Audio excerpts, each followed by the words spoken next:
Guys, what's up and welcome back to my channel. So today we're going to be talking about another, yes, I know, yet another TikTok account that is concerning to me, mainly because I think it is romanticizing a toxic, unhealthy, whatever other synonym you want to find, message that is just overall just a lot to unpack.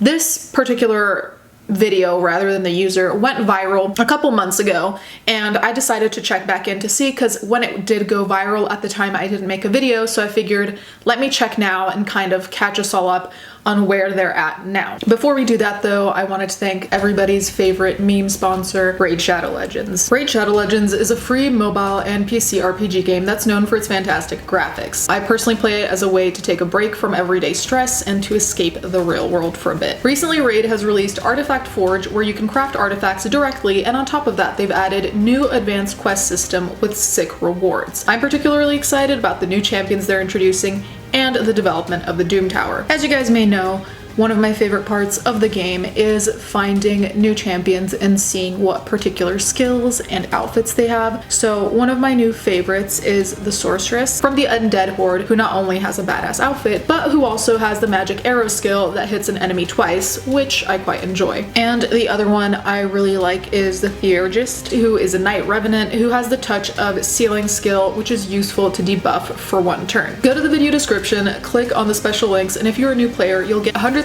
silver plus one free champion, Grumbler. All this treasure will be waiting for you here. Good luck, and I'll see you there. Thank you, Raid, for sponsoring this video. Basically, a couple months ago, there was a TikTok that went viral, and I'll put it here. As usual, music is copyrighted, so I have to remove it, but here's the TikTok.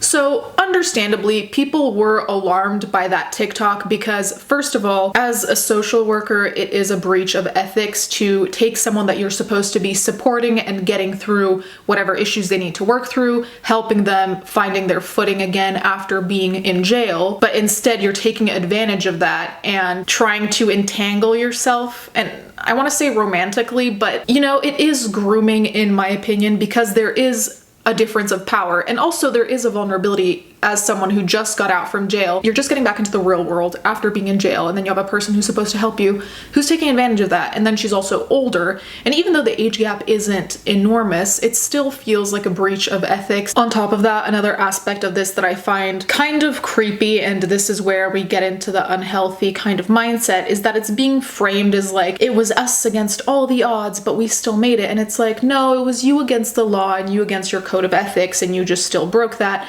You left your family, you changed your life entirely over someone that you effectively groomed into being in a relationship with you, but it's being framed in this kind of quote-unquote romantic way, which it's hard to see it that way as an outsider. So anyway, I decided to go through her TikToks and see what else is going on right now. A lot of the TikToks revolve around this relationship about when we met, you were this and I was that, and again, that framing is quite typical of the romantic kind of trope, even in rom-com movies, that you see two separate people leading their own lives and then their paths cross and then they fall in love, whatever. So it's kind of pretending to be that trope, but it really isn't, because as we know, the circumstances are not those of a rom-com, nowhere near. So there's this one, again, kind of talking about how they met.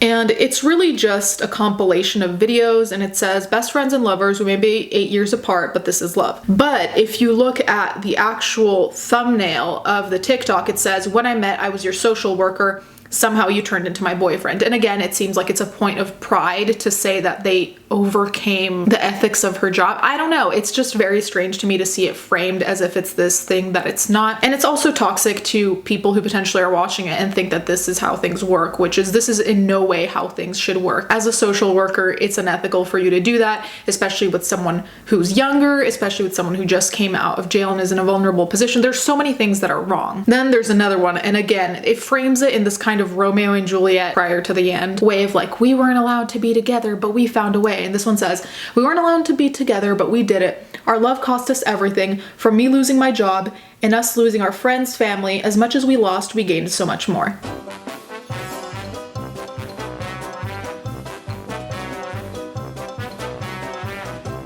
Now listen, there are situations where you lose your job, your friends, your family, whatever, for a stupid reason that isn't justified. Here, losing your job is a direct result of your unethical behavior in terms of the boyfriend. It's a direct result. So it's not like a point of pride of like, we went against everyone because we love each other so much. It's like, no, you lost your job because you went against the rules of your job. You lost your friends and family probably because they don't support this type of behavior, and rightfully so. Also kind of a victim narrative where it's like, we lost all this stuff, and it's like, well, whose fault is that? You did that. Like, that is a direct result of your actions. These are called, can we say it? Consequences. So here she continues the story from her viral clip because she's using the same song, and I think it's also the same dance, to continue to contextualize their relationship. I think she's somehow trying to save the narrative, though there's no saving here.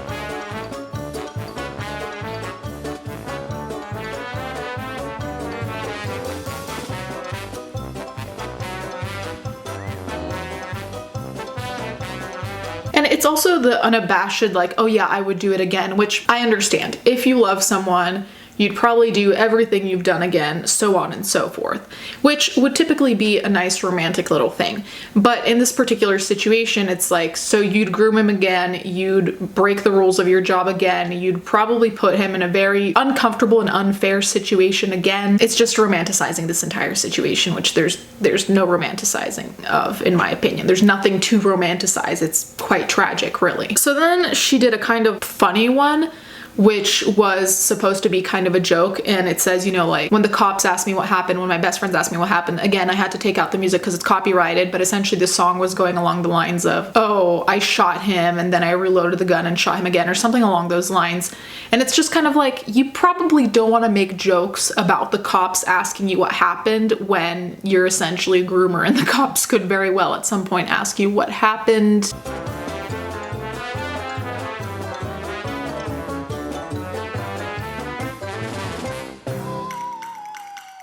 It would be like a bank robber making a joke about robbing banks when in reality they did it, and it could very well end up being their reality. Does that make sense? A joke that could be very well a self-fulfilling prophecy in its own way. So I was just kind of like, this is interesting. And again, it's this kind of lack of shame as to what they did, or lack of acknowledgement, that is very uncomfortable because it makes me feel like they're living in some kind of alternate reality. So lastly, I went to her Instagram, and on her story, on her first story that I saw today, there was the emoji of a ring, and I think it said 10 or 15 days. I'll put it on the screen. I don't know what's going on, but the implication is that she's getting married to this same person that she groomed. And honestly, I hope this young man who was 17 when they met was not actually having a traumatic time. I hope he didn't suffer God knows what kind of, I don't want to say mental abuse because I don't know what's going on there, but I do think that there is some kind of manipulation, especially if you have power over the person, with age also, but even just in regards to her job. I honestly hope he didn't have a terrible experience, but it's very hard for me to believe that they're getting married and there's nothing there that comes from that initial grooming. You know what I mean? Like, it's hard for me to believe that that all just melted away and that now everything's like a regular, healthy relationship. I don't know. I found her behavior specifically alarming because it was so blasé about the whole thing. Whereas I can't imagine any single individual, whether they groomed someone or not, if you get accused of grooming, the usual, normal, natural response is to be concerned, because it's like, first of all, you wonder, is this true? Did I do that? What am I doing to make people think that? You know, like, there's a series of questions. Like, it's very hard for me to believe that someone would just be like, no, that's not true, whatever, without even taking a step back. Now, granted, maybe she did that in private. Maybe these are questions she's asked herself in private, but I always feel a certain type of way about people who just kind of dismiss allegations like that, especially when it's all over social media, and there is, in my opinion, a valid reason to think that she did groom that person. Anyways, guys, you can let me know what you think in the comments down below. Thank you guys so much for watching. Thank you to my patrons as always, and let's get right into the fan art.